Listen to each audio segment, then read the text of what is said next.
Netanyahou menace la France de représailles parce que le président Macron a annoncé la reconnaissance de l'État de Palestine. Il rejette la conférence de New York qui qualifie le cirque de perte du temps et promet de riposter face à la vague de reconnaissance de l'État de Palestine.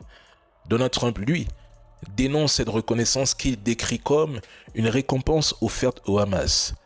Trump accuse les dirigeants européens de reconnaître les terreaux et promet que les choses ne se passeront pas comme il imagine.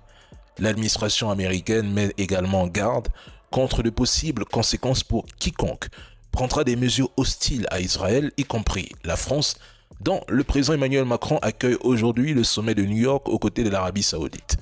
Les États-Unis envisagent d'imposer des sanctions contre l'ensemble de la CPI en raison de ces enquêtes visant Israël.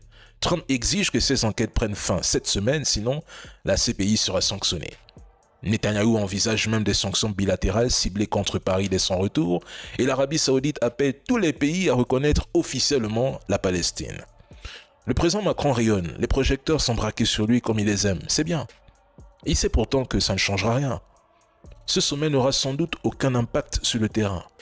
Le président Macron se donne l'air d'un homme décisif, alors qu'il ne s'agit que d'une mise en scène, une opération de communication de plus, rien d'autre. La reconnaissance de la Palestine par Macron ou d'autres pays est significative sur le plan diplomatique et politique, mais elle reste une reconnaissance d'État à État qui ne modifie pas directement le statut de la Palestine à l'ONU ou dans le droit international global.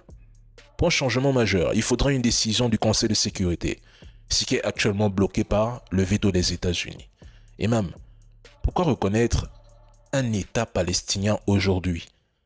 Un État palestinien